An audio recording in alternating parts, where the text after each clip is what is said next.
In fact, there are more dogs in Seattle than there are children. Now, this neighborhood I call the Amazon Forest because up until COVID hit, Amazon was the largest employer in the city of Seattle. They had 50,000 employees here, and they occupied 20% of the office space in Seattle, more than every other company combined.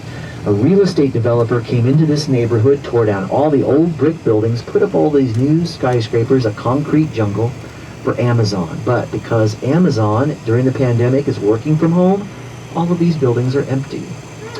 This building right here on the right with the gym, the first floors are always miscellaneous office space. Amazon always leases a building. They never buy them.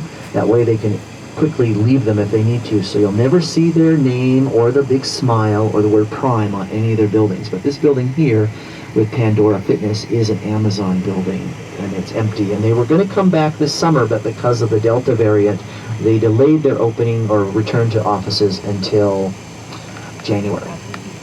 Now this street here has a bike lane on the left. They have a stoplight that goes diagonally to the bike lane on the right. I don't get my green light until their light goes red. This building here on the left is also an Amazon building, entirely empty as well. The building here on the left with the dentistry sign is a residential tower, probably full of Amazon workers working from home. The neighborhood in front of us, to the right, with the butcher table sign, that is called South Lake Union, and they have different zoning laws. Their buildings are not nearly as tall, but most of those buildings are Amazon buildings or Google buildings or apartments and condos full of Amazon and Google workers. The building across the street on the left here has a store called the Amazon 4-Star Store. That's a store that gets 4-star, where the products get 4-star reviews from Amazon's website.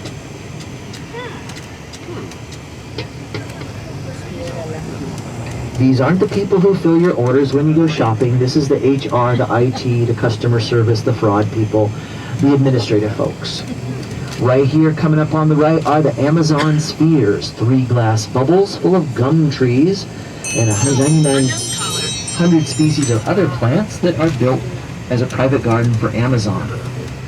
We're going to go around the block, so we'll see that twice. Are you saying that Amazon is based right here? Heavens to Betsy, who would have thought that? Yes, they're everywhere. They started here and they're headquartered here. And this building right here on the right, just past where these two people are sitting, this is the corporate office, and that's where Jeff Bezos was going to work until he retired on July 5th, and then the second week after that, he went up in space with his brother.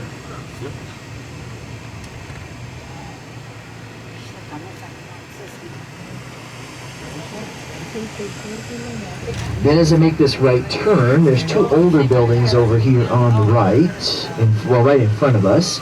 Older buildings, brown and tan, that were, gotta wait for the truck, this aid car to go through. Older buildings built before Amazon are occupied by Amazon in a normal year.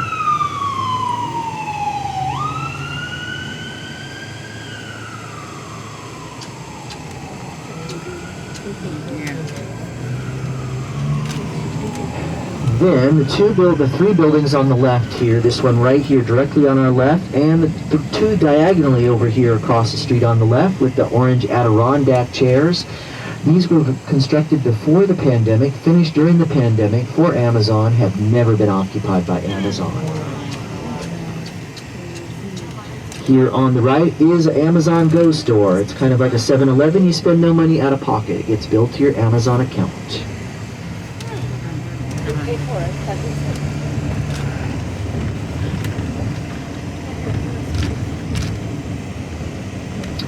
Building here on the right, that's also an Amazon building as well. You know, before COVID, this neighborhood was like driving through Midtown Manhattan. It would have taken me 2 or 3 light cycles to go around each one of those blocks because there was simply so many people here on the streets. It's getting better, but you know, when Amazon does come back, it is going to be a wall of people. But you know, having this pandemic has created many good questions, and one of them is, if you can work from home, do you need to have these skyscrapers? Yep. If you can work from home, do you need to live in the city where your company is headquartered? The neighborhood resembled the building diagonally across the street, the brick building with the three-story brick building. Personally, I like the brick buildings better, but that's just me. Now, along the tour, you will see some boarded up buildings. Some companies could not survive the pandemic. Some could not survive last summer's riots. Some survived both, but to be on the safe side, they just left the wood covering the windows, and they have signs that say business open or business closed on the wood. This street here, 7th Avenue, also has a bike lane here on the right, and they have their own stoplights as well. When they first put in the bike lanes, I was a little not sure if I liked them. I actually like them now, but the biggest thing that kind of annoys me is bikes are not required to be in the bike lane. I am required to be in this lane. If I go in, bikes can hop on the street and into the sidewalk easily. If I do that, I end up on the news. Not in a good way.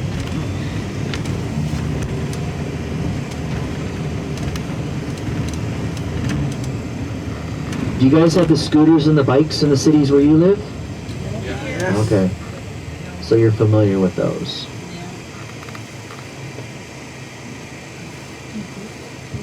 I had some folks yesterday from a small town in Montana called Wolf Point. They'd never seen them before. They were kind of amazed by them. The lady goes, there's so many of them, they look like litter. It's kind of funny. You're going to see that.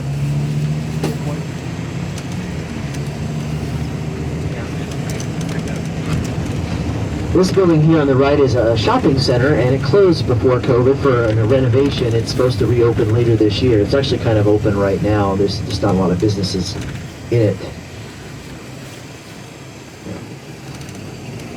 So this street we're turning on is Pine Street. It's one of our major shopping streets here in the downtown area.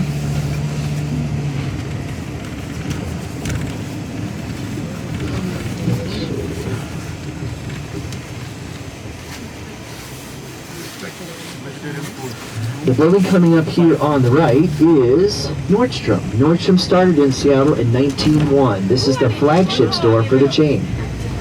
Nordstrom is in nearly every state in the union. If it's not, you can shop at Nordstrom.com. Here on the right is Westlake Center, which is another shopping center, which I think is partially closed right now for remodel as well.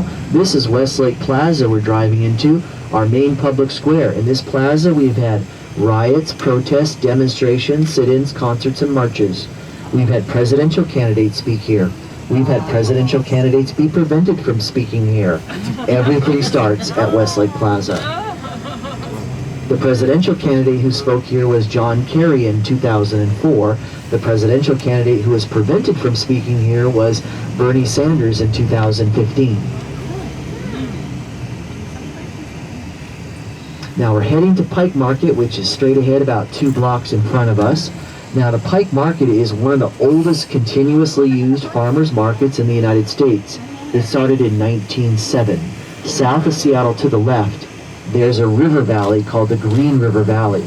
Before the suburbs and the office parks took over the valley, that was farmland. The farmers would come into Seattle every couple weeks with goods and produce that they would give to merchants at the market, who would turn around, sell it to the public, and split the profits with the farmers. Several years into that arrangement, the farmers discovered the merchants were stealing from them. They were not giving them their fair share of the profits. So the farmers decided to bypass the merchants, set up their own stalls, sell directly to the public.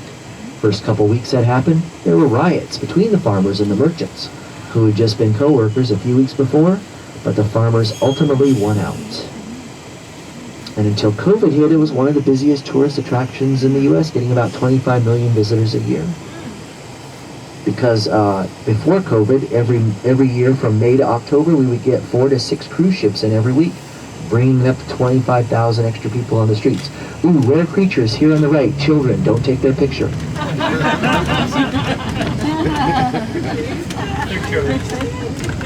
And another one. See, when I say they're not going to have them, when I say you don't see them, you're going to see them. They're all over.